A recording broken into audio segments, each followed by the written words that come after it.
जरा सोचिए, आप अपने देश के सबसे बड़े दुश्मन को साधने के लिए, उसे निपटाने के लिए 7 समंदर पार गए हो, वहां बंद कमरों में बड़ी बड़ी कूटनीतिक डील्स चल रही हो, बातचीत हो रही हो, और तभी अचानक एक खबर आए कि आपके अपने ही देश की लाइफलाइन पर किसी ने कब्जा कर लिया और बाद में पता चले ये तो वही है जिसको निपटाने की आप तैयारी कर रहे थे।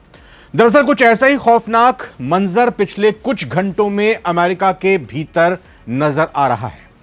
डोनाल्ड ट्रंप चीन में शी जिनपिंग के साथ कूटनीतिक टेबल पर जिस वक्त बैठे थे, ठीक उसी समय ईरान ने अमेरिका की गर्दन पर चुपके से डिजिटल छुरा चला दिया।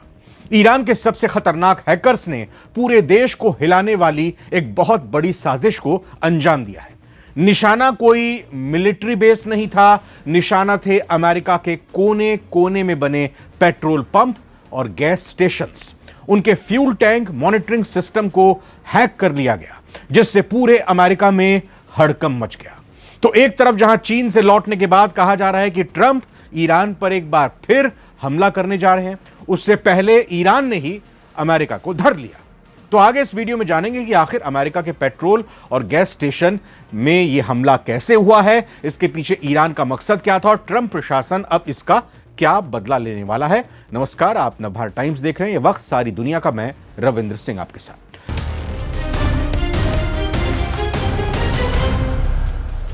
सोचिए, अमेरिका के पेट्रोल पंप अचानक बंद होने लगे, फ्यूल सिस्टम काम करना बंद कर दे, गैस सीएनजी ना मिले, देश भर में हड़कंप मच जाएगा और शक जाएगा सीधा ईरान पर। वही हुआ है। सबसे पहले बात करते हैं जमीन पर असल में हुआ क्या है। अमेरिका में पेट्रोल पंपों को गैस स्टेशन कहा जाता है। वहां हमारी तरह कोई कर्मचारी आकर आपकी गाड़ी में पेट्रोल नहीं भरता, बल्कि सब कुछ पूरी तरह से ऑटोमेटेड मशीनों और डिजिटल पेमेंट्स के जरिए होता है। टीवी 9 हिंदी की रिपोर्ट के मुताबिक अचानक अमेरिका के कई राज्यों से खबरें आने लगी कि गैस स्टेशनों के फ्यूल सिस्टम ने काम करना बंद कर दिया है। मतलब आप जा रहे हैं वहां पेट्रोल भरवाने के लिए, तो पेट्रोल निकल नहीं रहा है। तो यह दिक्कत आने लगी। शुरुआत में से एक सामान्य टेक्निकल ग्लिच या सर्वर डाउन होने का मामला माना गया, लेकिन जब कुछ ही घंटों के भीतर यह समस्या एक शहर से दूसरे शहर, तीसरे शहर आगे बढ़ती चली गई, फिर कई राज्यों में फैल गई, तब अमेरिकी जांच एजेंसियों के कान खड़े हो गए। पता चला कि यह कोई तकनीकी खराबी नहीं है, बल्कि यह एक सोची समझी डिजिटल घुसपैठ थी। हैकिंग कर दी गई है। हैकर्स ने सीधे गैस स्टेशनों के इंटरनल नेटवर्क में सेंध लगा दी थी। इसके कारण पेट्रोल पंपों पर ईंधन की सप्लाई ठप होने लगी, डिजिटल स्क्रीन लॉक हो गई और आम अमेरिकी नागरिकों के बीच अफरा तफरी मच गई। उन्हें समझ नहीं आया कि अगर यह सिस्टम ज्यादा देर तक काम नहीं कर पाए तो फिर उनकी गाड़ियों का क्या होगा। क्या देश में तेल खत्म होने वाला है? यह सवाल अमेरिका के लोगों के बीच आग की तरह गूंजने लगा, आग की तरह फैल गया।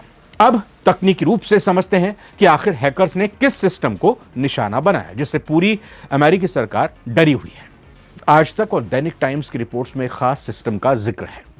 ईंधन टैंक निगरानी प्रणाली, यानी फ्यूल टैंक मॉनिटरिंग सिस्टम, जिसे तकनीकी भाषा में एटीजी ऑटोमेटिक टैंक गॉज कहा जाता है। जरा आसान भाषा में समझिए। हर पेट्रोल पंप के नीचे जमीन में बड़े बड़े तेल के टैंकर होते हैं। आपने देखा होगा, जब कभी पेट्रोल पंप आप अपने भारत में भरवाने के लिए जाते हैं तो एक बड़ा सा टैंकर आता है और फिर पाइप निकालकर वहां नीचे अंडरग्राउंड सड़क पर ही ढक्कन खोल दिया जाता है और फिर अंडरग्राउंड वहां पर तेल भरा जाता है। इन टैंकों में कितना पेट्रोल बचा है, तेल का टेम्परेचर क्या है, कहीं कोई लीकेज तो नहीं हो रही, इन सब बातों पर नजर रखने के लिए बाकायदा एक सेंट्रलाइज सिस्टम होता है। मतलब हर पेट्रोल पंप पर जो पूरा नीचे ऑयल भरा हुआ है, वहां पर कितना पेट्रोल बचा हो, ये सारी चीजें वहां पर दर्ज होती हैं।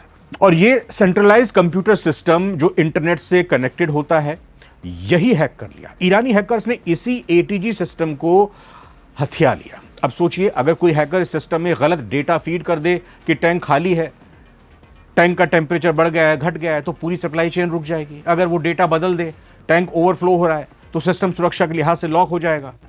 हैकर्स ने इसी मॉनिटरिंग सिस्टम को रिमोटली कंट्रोल कर लिया। मतलब दूर 7 समंदर पार बैठे हुए, अभी ये पता नहीं चला है अभी पता नहीं चला, लेकिन दूर बैठे ही ये सिस्टम पूरी तरह से अपने कंट्रोल में कर लिया, जिससे अमेरिकी तेल कंपनियों का अपने ही टैंकों से नियंत्रण पूरी तरह से खो गया और पूरे देश में बड़े राज्यों में वहां के जो पेट्रोल पंप्स हैं, जिनको मैं जैसे बताया गैस एजेंसीज जो हैं, वहां पर पूरी तरह से पेट्रोल पंप की व्यवस्था ठप पड़ गई। अब इस हमले के सामने आती ही अमेरिकी जांच एजेंसियां जैसे FBI और साइबर सिक्योरिटी एजेंसी CIA ने तुरंत इसकी फॉरेंसिक जांच शुरू की। न्यूज 18 रिपोर्ट के मुताबिक शुरुआती जांच के जो डिजिटल फुटप्रिंट्स मिले हैं वो सीधे तौर पर ईरान की तरफ इशारा कर रहे हैं। तो सवाल उठता है कि खुफिया एजेंसियों को ईरान पर ही शक क्यों जा रहा है, और क्या ईरान इतना सशक्त, इतना काबिल है इस डिजिटल घुसपैठ में कि उसने पूरे अमेरिका के सिस्टम को ही हैक कर लिया। इसके पीछे दो बड़े कारण हैं कि ईरान का नाम सामने आ रहा है। पहला तो यह हो गया कि इस्तेमाल किया गया मेलवेयर और कोडिंग का तरीका बिल्कुल वैसा ही है जैसा कि पहले भी ईरानी साइबर ग्रुप साइबर एवेंजर्स या रैम्पेंट किटन इस्तेमाल करते हैं। ये दो बड़े समूह हैं। दूसरा और सबसे बड़ा कारण यह है कि भाई ईरान का नाम इसलिए सामने आ रहा है क्योंकि क्रोनोलॉजी अगर देखें, यानी समय एक के बाद एक जिस तरह से आगे बढ़ा है, वो भी यही दर्शा रहा है, वो भी इसी तरफ इशारा कर रहा है। हाल में ट्रंप ने ईरान को परमाणु समझौते को लेकर बहुत कड़ी चेतावनियां दी थी। यह हमला उसी का एक डिजिटल जवाब माना जा रहा है कि तुम बस धमकियां देते रहो, हमें जो करना है वो करके दिखा देंगे। ईरान दिखाना चाहता है कि अगर अमेरिका उसे आर्थिक या सैन्य रूप से दबाने की कोशिश करेगा तो ईरान घर में घुसकर अमेरिका के इंफ्रास्ट्रक्चर को अपंग बना सकता है, पंगु बना सकता है। इस पूरे मामले में जो बात सबसे ज्यादा ध्यान खींचती है वो है इस साइबर हमले की टाइमिंग। हैकर्स ने इस हमले के लिए वही समय क्यों चुना जब डोनाल्ड ट्रंप अपनी टीम के साथ चीन के दौरे पर थे। तो जियोपॉलिटिकल एक्सपर्ट्स का मानना है कि यह ईरान की एक बहुत बड़ी चालाक, शातिर, मनोवैज्ञानिक चाल थी। जब देश का राष्ट्रपति और उनकी पूरी नेशनल सिक्योरिटी टीम एक दूसरे महाशक्तिशाली देश के साथ बेहद संवेदनशील मुद्दे पर बातचीत कर रहे हों, उस वक्त घरेलू मोर्चे पर ऐसा संकट खड़ा करना अमेरिका के फोकस को भटकाने की कोशिश है। ट्रंप बीजिंग में बैठकर जिनपिंग दुनिया के नए समीकरण तय करने की सोच रहे थे, लेकिन उन्हें अचानक वॉशिंगटन से आ रहे फोन कॉल्स और साइबर इमरजेंसी से निपटना पड़ा। ईरान ने दुनिया को यह संदेश दिया कि अमेरिका भले ही बाहर कितना भी आक्रामक दिखाई दे, उसका आंतरिक डिजिटल ढांचा आज भी कितना कमजोर और संवेदनशील है, उसमें पैठ बनाई जा सकती है। अब जरा सोचिए, अगर अमेरिका के हजारों पेट्रोल पंप अचानक बंद हो जाते तो क्या होता।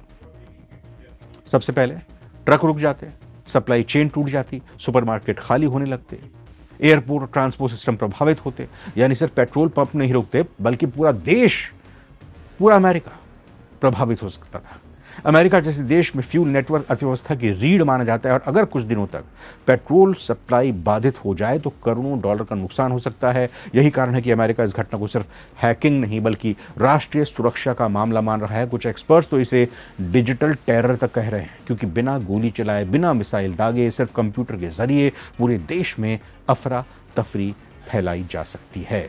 अमेरिका गैस स्टेशनों पर हुआ यह साइबर हमला कोई छोटा मोटा हैकिंग नहीं, यह आने वाले समय में होने वाले क्रिटिकल इंफ्रास्ट्रक्चर वॉरफेयर का एक ट्रेलर है। आज हैकर्स ने पेट्रोल पंप रोके हैं, कल वो पावर ग्रिड, वाटर सप्लाई या बैंकिंग प्रणाली को भी ठप कर सकते हैं। फिलहाल अमेरिकी सुरक्षा एजेंसियां युद्ध स्तर पर प्रणालियों को रीबूट करने और पैच लगाने में जुटी हुई हैं, फुल प्रूफ बनाने की कोशिश कर रही हैं। लेकिन इस घटना ने डोनाल्ड ट्रंप की बीजिंग से लौटते ही एक बड़ा सिर दर्द दे दिया है। अब देखना यह होगा कि क्या अमेरिका इस डिजिटल हमले का जवाब उसी की भाषा में साइबर अटैक से देगा या फिर ईरान के खिलाफ प्रतिबंधों को और कड़ा किया जाएगा या फिर अपने युद्धपोतों के जरिए मिसाइलों से वो इसका जवाब देगा। मिडिल ईस्ट और अमेरिका का तनाव फिलहाल अब एक और नए खतरनाक डिजिटल मोड पर आ चुका है।